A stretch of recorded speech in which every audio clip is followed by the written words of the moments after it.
Hello, and welcome. You have found your way here to this quiet place, a space created just for this moment, a space for rest. There is nothing at all required of you now, no tasks to complete, no problems to solve, nowhere you need to be, except for right here, settling into the comfort you have made for yourself. So let's begin by settling in completely. Take this moment to notice the position of your body, making any small adjustments that might bring you just a little more ease, perhaps shifting your shoulders or moving your pillow just so. Feel the gentle weight of the blankets upon you, a soft, reassuring pressure.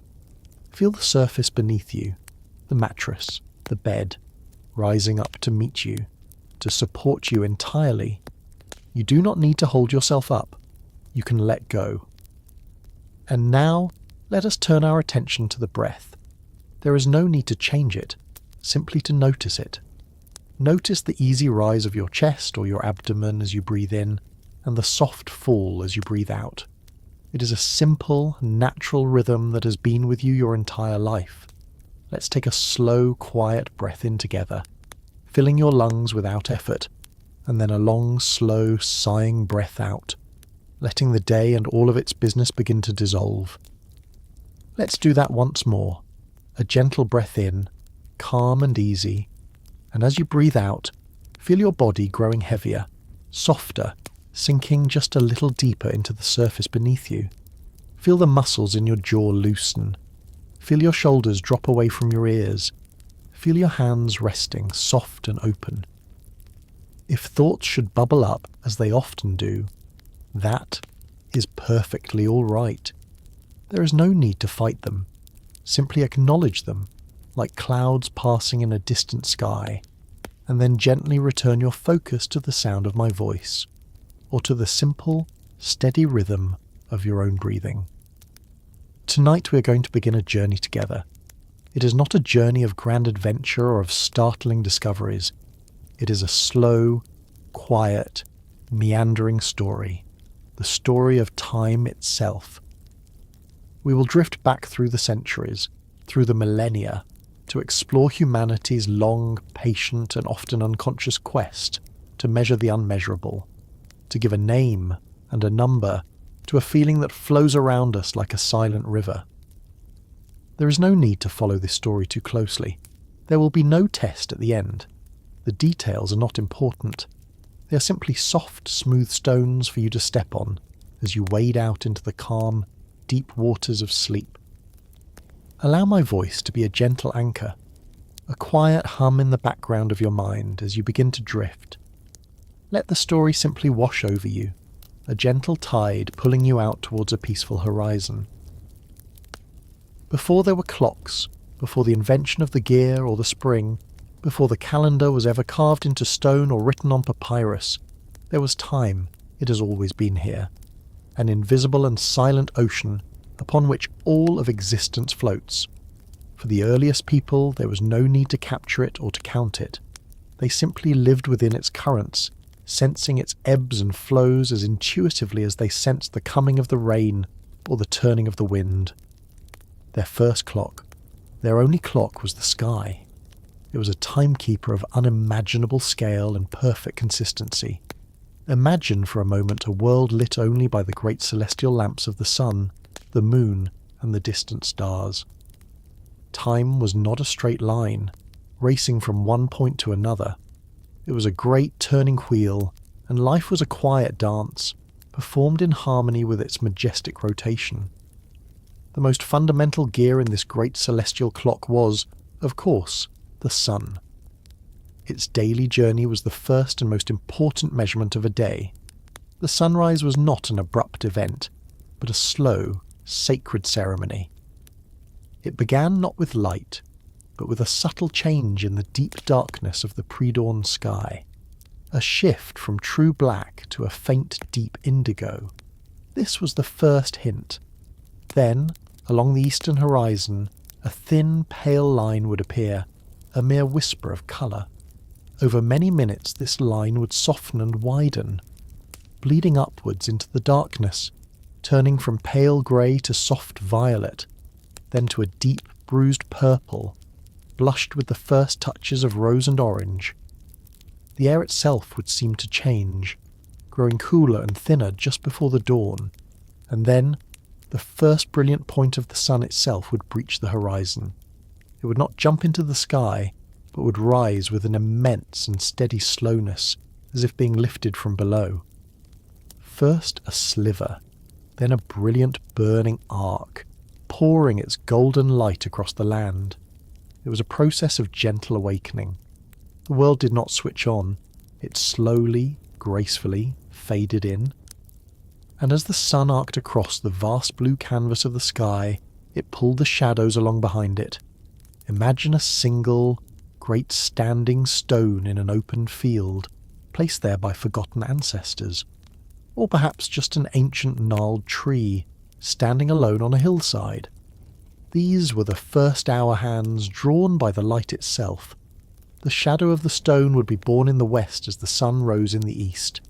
It would be long and cool and sharply defined in the crisp morning air, stretching far across the damp grass. As the morning progressed, this shadow would slowly, almost imperceptibly retreat. It would shrink, pulling back towards the base of the stone, its edges softening as the sun climbed higher, its light becoming more direct, more white. At midday, the shadow would all but disappear, becoming a small, dark puddle huddled at the foot of the stone.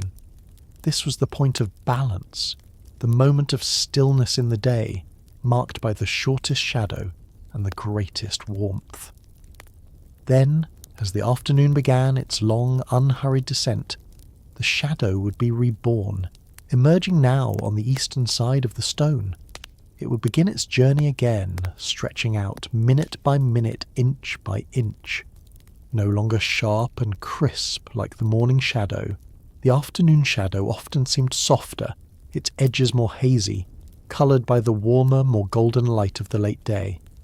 It grew longer and longer, a dark finger pointing towards the coming night, until it finally dissolved into the general all-encompassing shadow of twilight. To watch this shadow was to watch the day breathe, inhaling in the morning and exhaling in the afternoon. And when the sun finally completed its journey, dipping below the western horizon in a final glorious spectacle of orange, crimson and fire, it would leave behind a sky of deepening twilight. This too was a measure of time, the period of soft, indirect light when the world was quiet, suspended between the business of the day and the deep rest of a night. Then, as the last vestiges of colour faded to a deep velvety navy blue, a new clock would take its place, the moon. Its cycle was a longer, more subtle rhythm, a story told over the course of nearly 30 nights. It began in darkness, with the new moon, when the sky was at its blackest, and the stars were at their most brilliant. Then, a night or two later, it would appear as an impossibly thin sliver of a crescent, a delicate silver shaving hanging in the western sky just after sunset. Each subsequent night, this crescent would grow. It would fatten, its arc becoming fuller, climbing higher in the sky each evening. Then came the half-moon, what we call the first quarter, a perfect silver semicircle dividing the sky.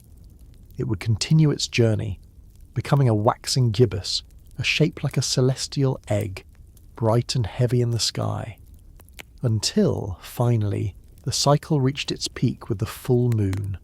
It would rise in the east just as the sun was setting in the west, a great luminous pearl, flooding the sleeping landscape with its pale, ethereal second-hand light, a light soft enough to see by, but not bright enough to truly wake the world. And after its night of glory, the process would slowly reverse. The moon would begin to wane, shrinking night by night, rising later and later, until it was once again a slender crescent, visible only in the deep hours before dawn, before finally disappearing once more into the darkness. This steady, monthly rhythm was a reliable and constant celestial narrative. On the nights of the new moon, the third great clock was most visible, the stars. They were not just a random collection of glittering points, but a map, a great sphere that turned with a slowness almost impossible to perceive in a single moment, but was undeniable over the course of a night. Constellations would rise in the east, wheel slowly overhead, and set in the west, just like the sun and moon. The position of Orion the Hunter, or the Great Celestial Bear, Ursa Major, in the night sky was a clear and reliable indicator of how much of the night had passed. This stellar clock also marked the grandest rhythm of all, the slow march of the seasons. As the weeks and months passed, the constellations visible in the night sky would shift. The familiar patterns of winter would give way to the constellations of spring. To look up at the night sky was to see not only the time of night, but the time of year. This was the world before the clock. Time was not something kept in a pocket or worn on a wrist. It was all around. It was in the air, in the light, in the earth, and in the sky. It was slow, cyclical, and magnificent. And it is to this feeling of slow, vast, natural time that you can now allow your mind to return, simply breathing in and out, letting the great quiet clock of the universe turn peacefully around you. For century after century, humanity lived within the grand, slow-turning clock of the heavens. The rhythms of the sun, the moon, and the stars were woven into the very fabric of existence. But as societies grew more complex, a new desire began to emerge, a quiet, intellectual curiosity. It was no longer enough to simply feel the time of day. A need arose to divide it, to portion it out, to create order. This was the great conceptual leap, the moment humanity decided not to just live in time, but to try and hold it, to capture a piece of the infinite flowing river in a vessel of human making. The first attempts were humble, simple, and beautifully direct. They did not seek to create time, but merely to track its most visible manifestation, the steady, silent march of a shadow. This effort gave birth to the sundial. Imagine a temple courtyard in ancient Egypt, paved with large sun-baked flagstones. The air is dry and still, the sun a brilliant white disk in a cloudless sky. In the centre of this courtyard, a tall, slender obelisk of granite has been erected. It is a simple monument, a single finger of stone pointing towards the heavens. This is the gnomon, the pointer, the heart of the clock. Its purpose is singular, to cast a shadow. The creation of the clock was a slow, meditative process. It was the work of priests and scribes, men who had the time and the patience to watch. On a clear morning, as the sun began its ascent, a priest would emerge into the courtyard.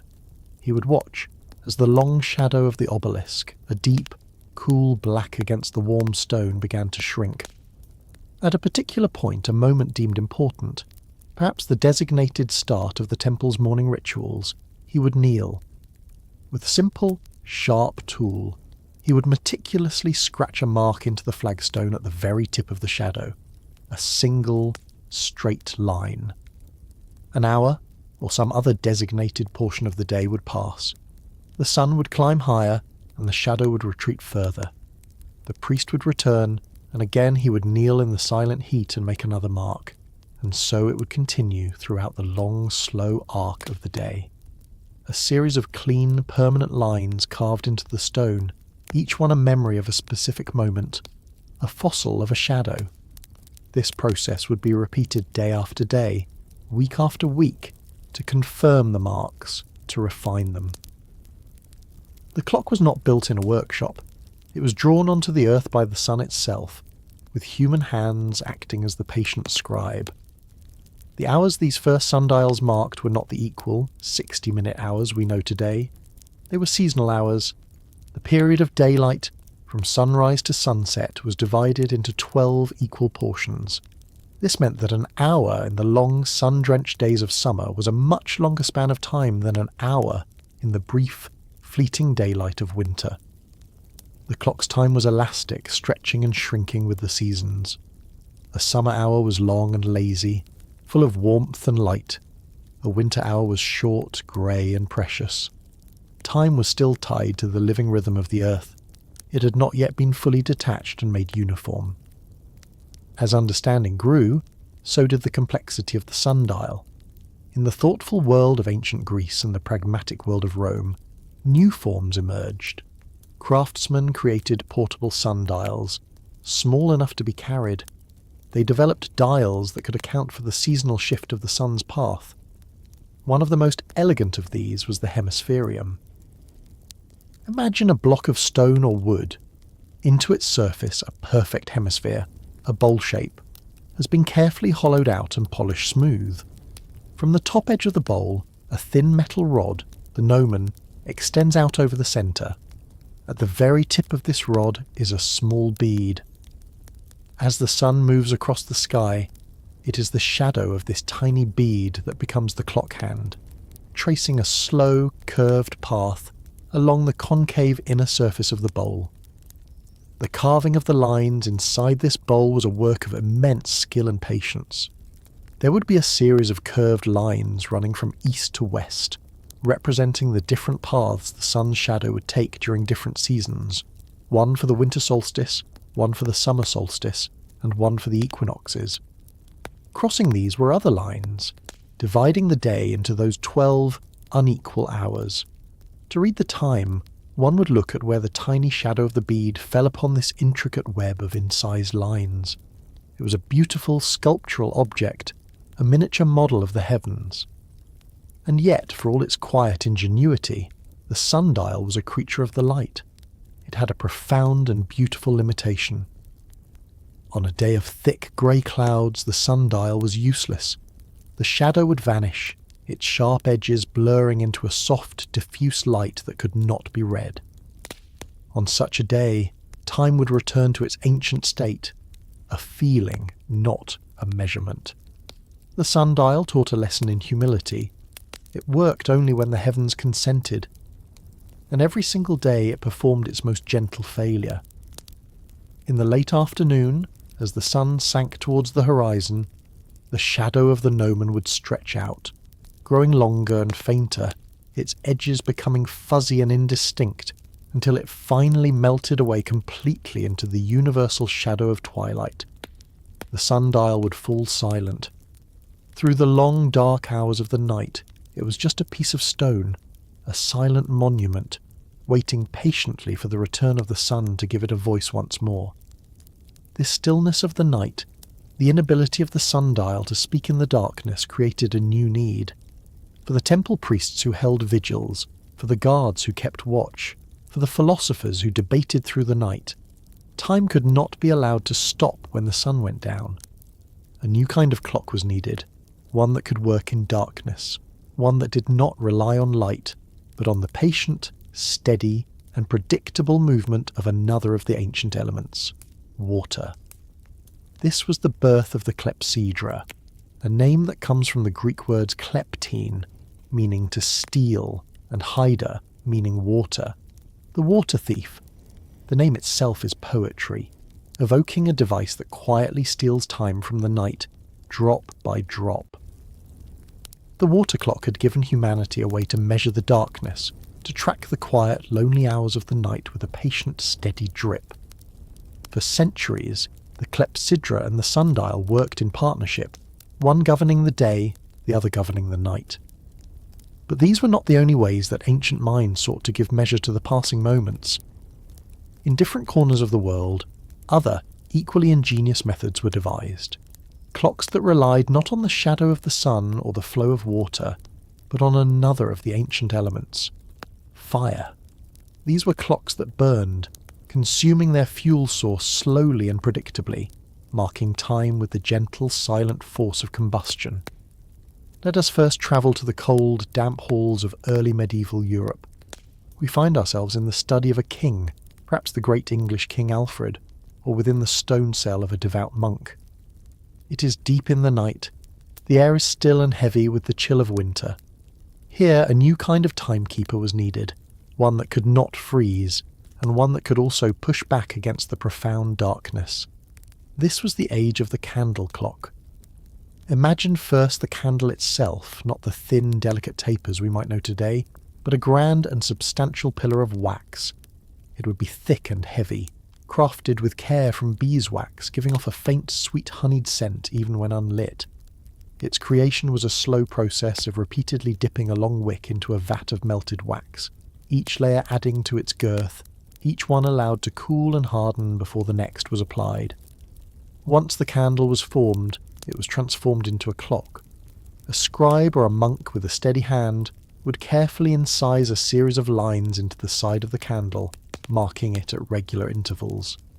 Each ring circling the candle's circumference represented a unit of time, perhaps 20 minutes, perhaps a full hour. The candle was now a ruler, a vertical timeline made of wax. To use the clock, it was placed in a holder on a table, and the wick at the very top was lit. A small, steady flame would spring to life, a tiny golden teardrop of light in the vast darkness of the room. This flame was now the hand of the clock. As it burned, it would begin its slow, silent journey downwards. The solid wax would be consumed, turning into liquid, feeding the flame, becoming light and heat. The top edge of the candle would slowly lower, and as it passed each incised mark, another portion of time had officially elapsed. It was a simple and beautiful system, a clock that provided its own light to be read by. But it was not without its flaws. The greatest challenge was the air itself.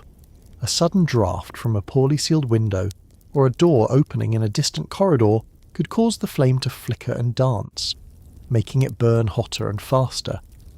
An hour's worth of wax could be consumed in 45 minutes, destroying the clock's fragile accuracy. And so, a further innovation was developed to protect the delicate flame, the clock lantern. Imagine a box crafted from wood or plates of metal. Its four sides, however, were not solid. They were fitted with thin, translucent panels. These panels were a work of art in themselves, often made from the horns of sheep or cattle.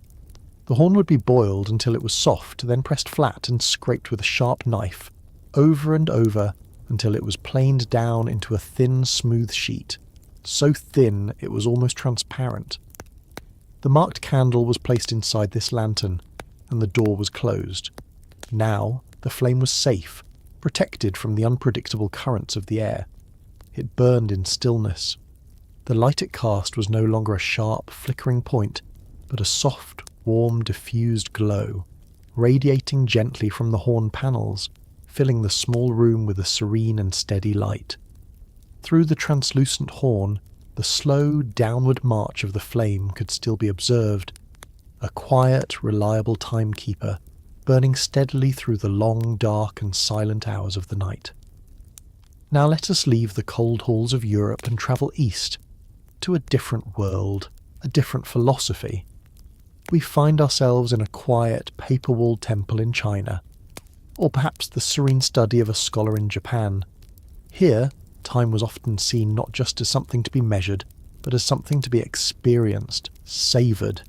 And so, a different kind of fire clock was born, one that measured the hours not just with light, but with the gentle, evocative language of scent. This was the incense clock.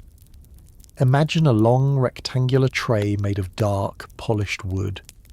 An intricate stencil, often carved from metal or wood, is laid over the tray.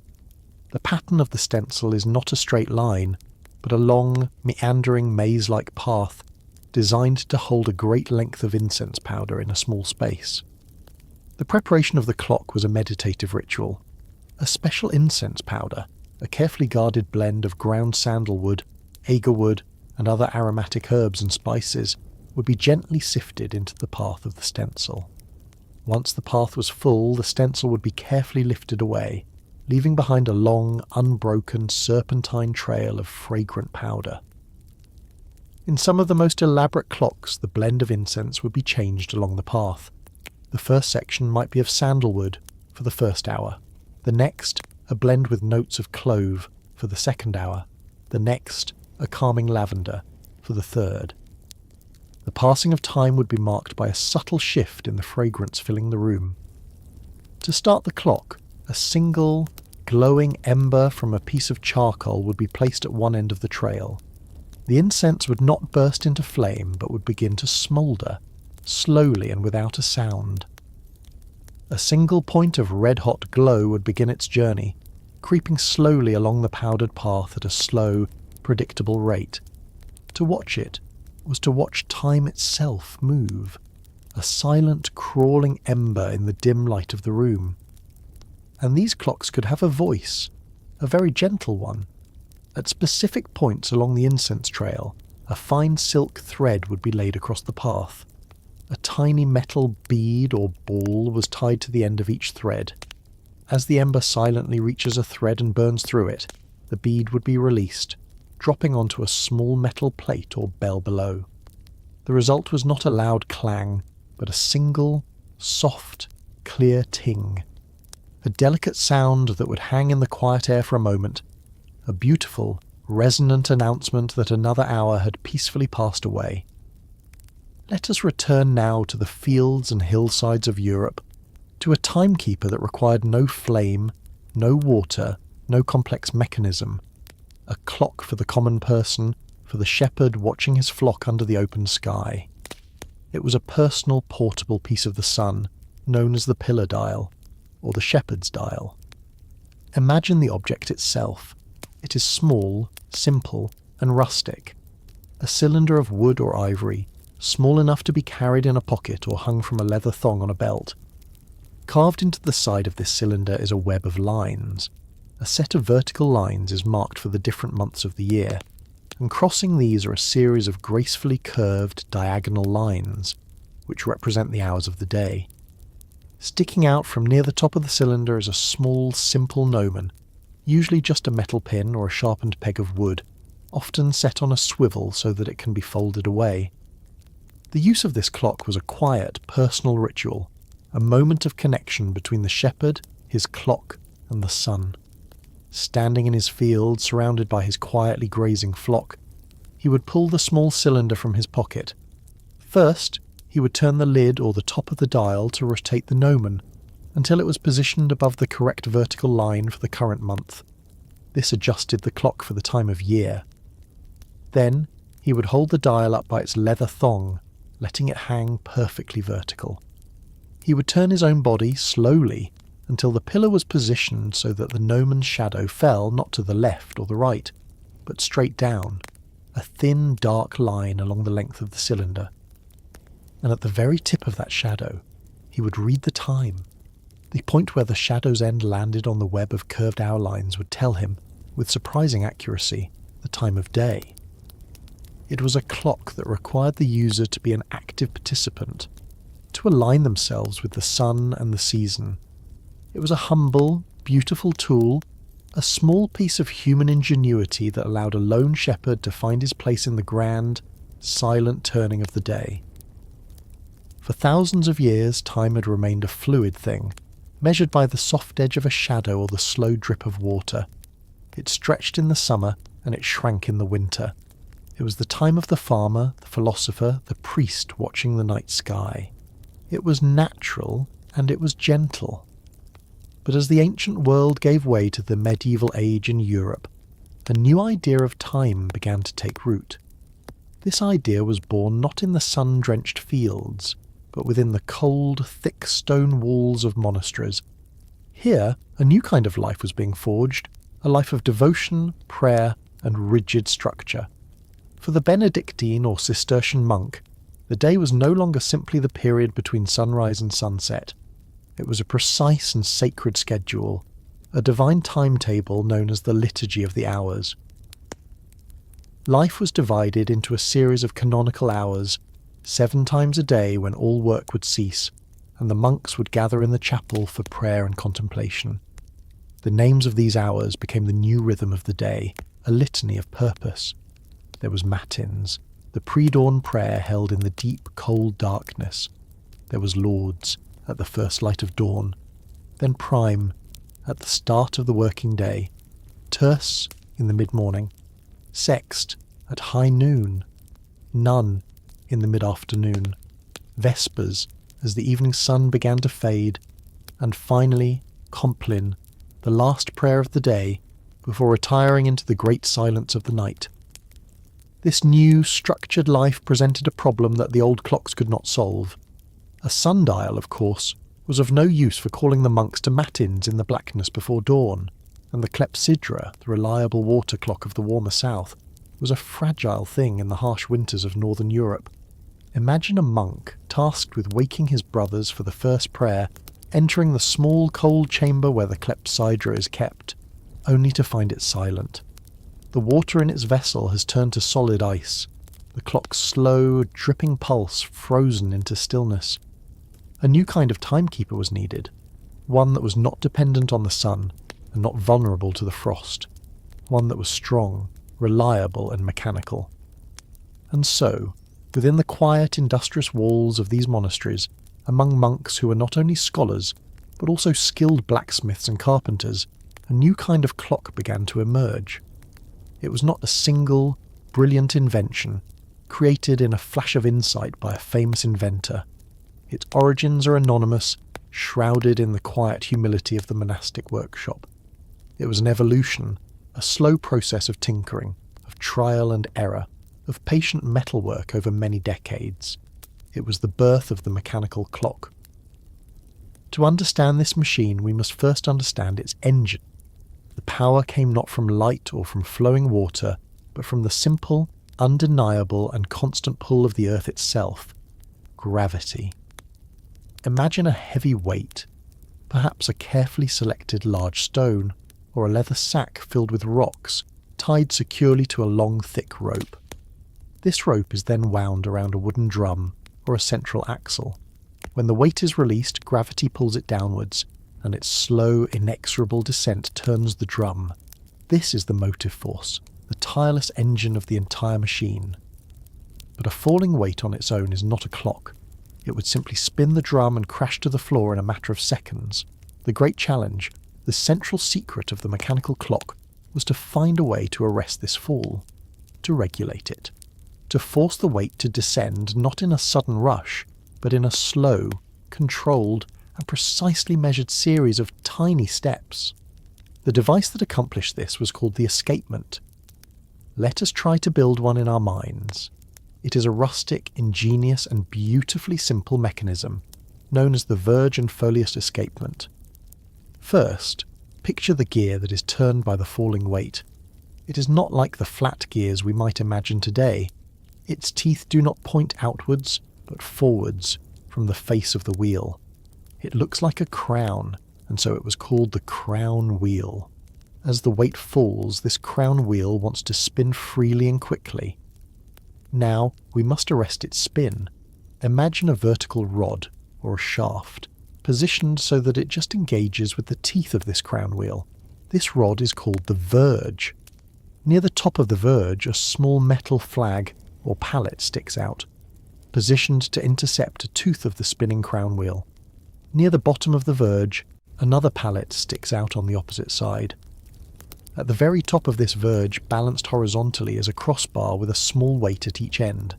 This is the foliot. It is the controller, the part that will rock back and forth. Now, let us put it all into motion, very slowly. The main weight is released, and the crown wheel begins to turn. Immediately, a tooth on the wheel catches on the top pallet of the verge. Clank. The wheel is stopped. This push on the pallet forces the entire verge to rotate, and in doing so, it swings the foliot bar in one direction. But the foliot bar has momentum. It swings out, and as it reaches the end of its swing, it begins to swing back. This return swing pulls the top pallet out of the way of the tooth that was holding it. For a fraction of a second, the crown wheel is free. It lurches forward. But it moves only a tiny amount before a tooth on the opposite side of the wheel slams into the bottom pallet, which has now swung into its path. Clonk. The wheel is stopped once more. This second impact gives a push to the bottom of the verge, sending the foliot bar swinging back in the opposite direction. And so the dance continues, a constant sequence of catching and releasing. Clank. The foliot swings left. Clonk. The foliot swings right. It was a clumsy, heavy, rocking rhythm. The sound was not the crisp, light tick-tock of a modern clock, but a series of deep, metallic, almost agricultural sounds, echoing in a stone tower. This escapement was the clock's heartbeat, a crude but effective mechanism for transforming the continuous pull of gravity into a series of discrete measured steps. These first mechanical clocks were giants. They were often the size of a small room, housed in the bell towers of the great medieval cathedrals and monasteries. They were made entirely of wrought iron, forged by hand by local blacksmiths, and these great clocks had no face. They had no hands, no dial to look at. Their only purpose was to announce the time, not to show it. The clockwork mechanism was connected to a series of heavy levers and hammers, which at the designated hour would strike a great resonant bronze bell. The sound of this bell was the true voice of the clock. It would roll out from the tower, over the monastery walls, across the fields and into the town below, calling the monks from their work and the townspeople from their daily lives to a moment of shared prayer. The clock did not live on a wall in a private home. It lived at the centre of the community, and its sound organised the collective life of everyone who could hear it. For nearly 400 years, the verge and foliot escapement was the only form of mechanical timekeeping. It was a remarkable invention, but it was not particularly accurate. The heavy rocking motion of the foliot was irregular, sensitive to friction and variations in the driving force. The best of these clocks might gain or lose 15 to 20 minutes in a single day. They were good enough for calling monks to prayer, but a new age of science and exploration was dawning, and with it, a need for greater precision. This revolution would come not from a blacksmith's forge, but from the quiet, observant mind of a single man. Let us set the scene.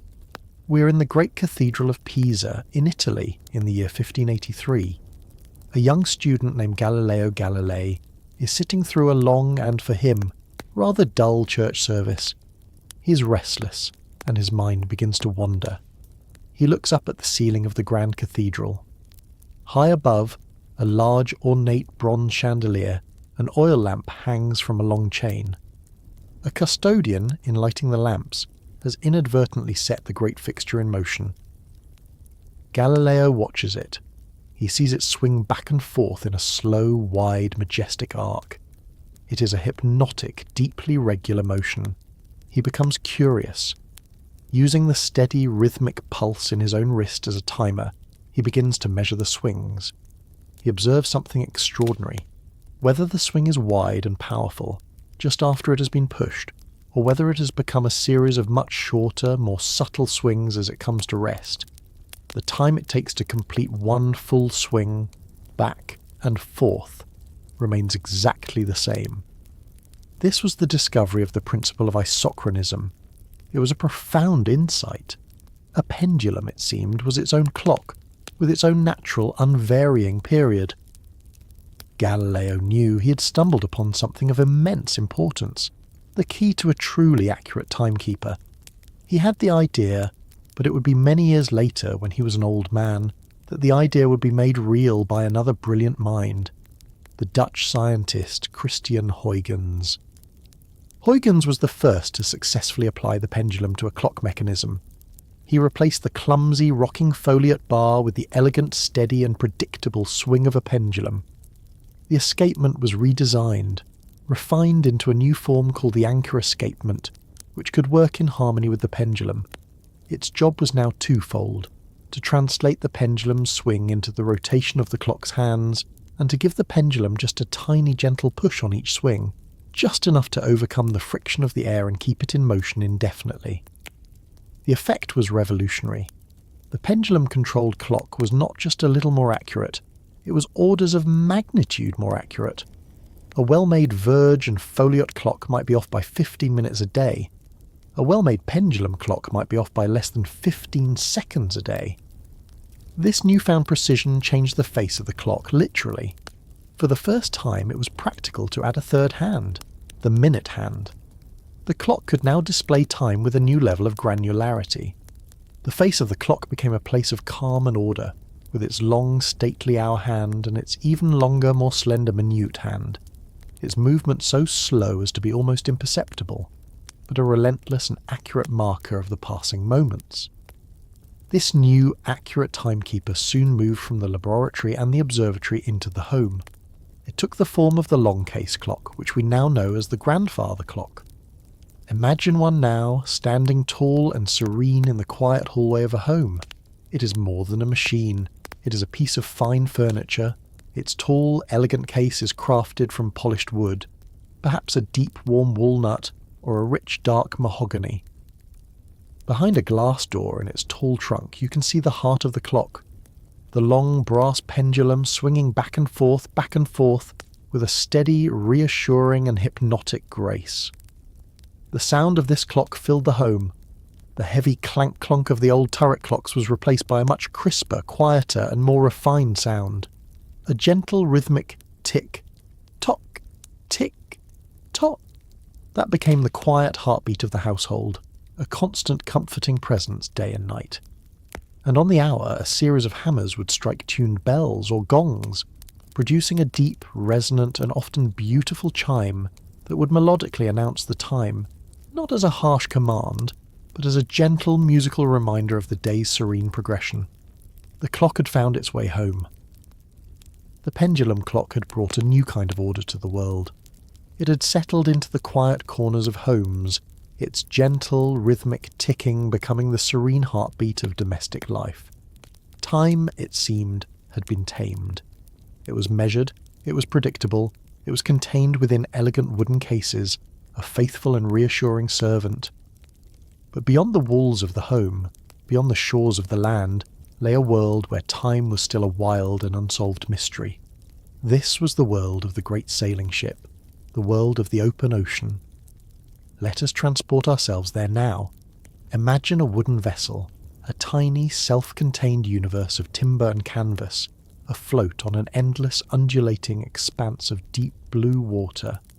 The only sounds are the rhythmic creak of the ship's timbers as they flex against the sea, the snap of the wind in the great sails high above, and the constant soft hiss of the waves as they part before the bow. The sun is hot. The air is thick with the clean, sharp scent of salt. In every direction the horizon is a perfect, unbroken circle. The ship is a solitary speck, a world unto itself, navigating the vast, empty wilderness of the sea. For the captain of this ship, a great and terrifying problem remained unsolved. It was the problem of longitude. For centuries, sailors had been able to find their latitude, their position north or south of the equator. On a clear night, they could measure the height of the North Star above the horizon. In the day, they could use an instrument like a sextant to measure the angle of the sun at its highest point at noon. These celestial markers gave them one half of their position, a single line on a chart. But the other half, their longitude, their position east or west, was a complete mystery. A ship could be thousands of miles east or west of where its captain thought it was. A voyage that should have taken weeks could stretch into months. Supplies of food and fresh water would run low, the crew would sicken, and most dangerously, a ship approaching land at night, its captain confident he was still days from the coast, could be suddenly and catastrophically wrecked upon unseen rocks. The bottom of the sea was littered with the ghosts of ships lost to the simple, maddening problem of not knowing where they were. The solution, in theory, was simple, and it was a solution based entirely on time. The Earth rotates at a steady and predictable rate, one full turn of 360 degrees every 24 hours. This means that for every hour that passes, the Earth spins 15 degrees. Therefore, if a sailor on his ship could know two things at the exact same moment, he could find his longitude. He needed to know his own local time, and he needed to know the time at a fixed point back home, such as the port of London. Finding the local time was relatively easy. When the sun reached its absolute highest point in the sky, that was local noon. But how could he possibly know the time in London, weeks after he had left its shores? The answer was that he needed to carry the time with him. He needed an exceptionally accurate clock. And here was the great challenge. A pendulum clock so serene and reliable on land was completely useless at sea. The constant violent motion of the ship, the pitching forward and back, the rolling from side to side, the jarring lurch of a large wave, would utterly destroy the regular gentle swing of the pendulum. Furthermore, the dramatic changes in the environment, the shift from the cool, damp air of England to the sweltering humidity of the tropics, would cause the clock's metal parts to expand and contract, and its delicate lubricating oils to thicken or run thin, destroying any accuracy. The clock needed to be a fortress, a self-contained universe of stability, perfectly immune to the chaos of the sea. The problem was so great, so vital to the maritime and economic power of Great Britain, that in the year 1714 the government passed the Longitude Act.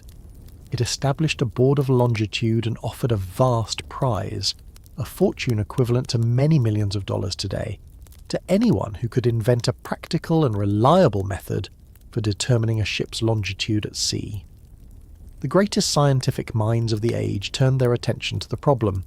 Most believed the solution lay in complex astronomical observations, but the true solution came not from a famous astronomer in a grand observatory, but from the patient hands of a humble carpenter and self-taught clockmaker from the English countryside. His name was John Harrison.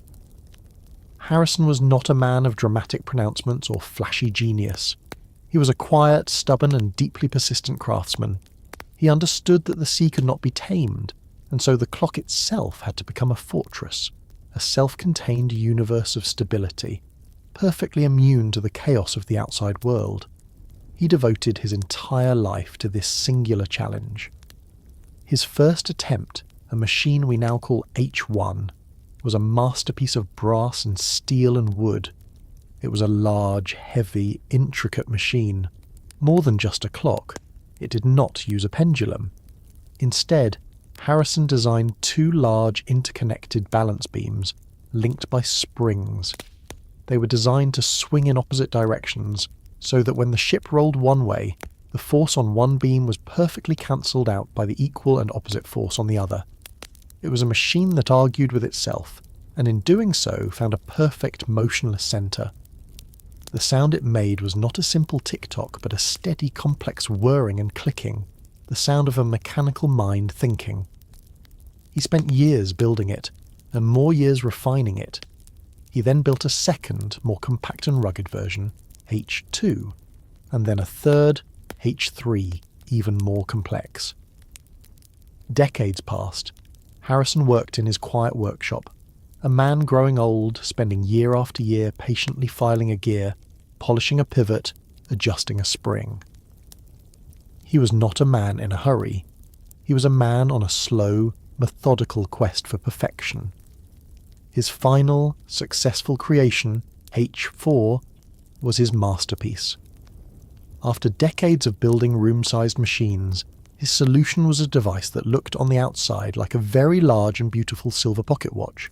It was about 5 inches in diameter, heavy and solid in the hand. But inside was a universe of microscopic ingenuity.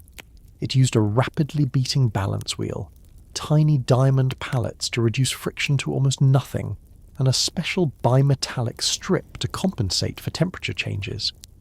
It was a concentration of a lifetime of genius. The sea trials were a quiet vindication. A ship sailed for weeks to the Caribbean, and upon arrival the clock was found to be off by only a few seconds. The longitude problem had been solved, not with a shout of Eureka, Zerenia, but with a quiet, profound moment of satisfaction for a patient old man. The solution wasn't a new scientific theory, but a piece of masterful, stubborn craftsmanship. The age of pure mechanics, however, was reaching its zenith. The next great leap in timekeeping would leave the world of visible gears and springs behind. It would be a leap into the silent, invisible, and solid world of the crystal. The journey begins deep within the earth, with quartz, a common mineral which, under the right conditions, grows into beautiful six-sided transparent crystals. In the 19th century, scientists discovered a curious property of these crystals, a phenomenon called the piezoelectric effect. They found that if you gently squeeze a quartz crystal, it produces a tiny, measurable pulse of electricity. And, more importantly, they discovered the reverse is also true. If you apply a tiny pulse of electricity to it, the crystal itself physically flexes. It deforms by an infinitesimal amount. This discovery lay dormant for many years, a scientific curiosity. But in the 20th century, engineers realized its profound potential. They found that if you cut a piece of quartz into a very specific shape, like a tiny tuning fork, and apply a continuous alternating electric current from a battery, you can make the crystal vibrate. And the truly remarkable thing is that it vibrates at an incredibly high and unbelievably stable frequency. This vibration is not something you can see or feel. It is a silent, invisible hum, a resonant frequency deep within the crystal's rigid geometric structure. This constant, unwavering vibration became the new pendulum. It became the new heart for a clock, a heart that beat not once per second, but many thousands of times per second. In a modern quartz watch, there is a tiny, battery-powered electronic circuit. This circuit sends an electrical signal to a small quartz crystal, causing it to oscillate, typically at a frequency of 32,768 times per second. The electronic circuit then simply counts these vibrations. When the count reaches 32,768, the circuit registers that exactly 1 second has passed. It then sends a single, precise electrical pulse to a tiny motor that moves the second hand forward 1 step. The result is a timekeeper of almost perfect accuracy, far surpassing even Harrison's magnificent chronometers. The entire intricate handmade universe of mechanical parts was replaced by a simple, solid-state circuit and a tiny, vibrating crystal. And the sound of time changed once again. It was no longer the heavy clank of the turret clock, or the gentle ticking of the grandfather clock. It was the quiet, distinct, almost clinical jump of the second hand, a crisp tick, a pause, tick, a pause, tick. It is the sound of pure, counted electronic time. With this invention, extreme accuracy was no longer the exclusive preserve of kings or navies. It was now available to everyone, a quiet, pulsing crystal on the wrist. And so, our long, quiet journey comes to an end. We have drifted from the sun-drenched courtyards of ancient Egypt, watching the slow creep of a shadow on warm stone, to the silent, dripping chambers of the clepsydra, marking the passage of the night, drop by patient drop. We stood in the cold, still air of the medieval bell tower, listening to the heavy, rustic clank and clonk of the first mechanical heart. We felt the serene, steady swing of the pendulum in a quiet hallway, a gentle, reassuring presence. We crossed the vast, empty ocean, carrying a lifetime of patient craftsmanship in a small, ticking box. And finally, we arrived in the modern world, with its silent, invisible, and perfect pulse of a vibrating crystal. It has been a story of a search for precision, a journey from the grand and cyclical rhythms of the heavens to the tiny, linear, and near-perfect measurement of the atomic age. Humanity learned to capture time, to divide it into smaller and smaller pieces, to carry it, and to depend on it. And yet, for all this remarkable ingenuity, the great ancient clocks remain. No matter how precisely we count the seconds, the sun will still rise tomorrow in its own unhurried time. It will still paint the dawn sky with soft colour, and it will still sink below the horizon in the evening, just as it has always done. The moon will still wax and wane, a silent silver lantern in the night sky.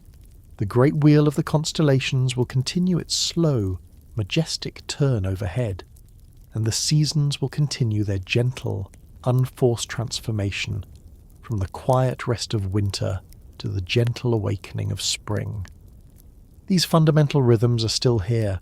They are beneath the ticking of our clocks, beneath the busyness of our days, and it is to these deep, slow, natural rhythms that you can now return. The rhythm of your own breathing, the oldest clock of all. There is no more story to follow. There is nothing left to do. The journey is over.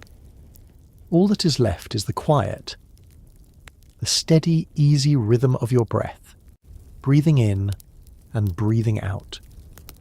Allow your mind to float now. Let go of the words. Let go of the story. There is only the feeling of comfort, of warmth, of safety.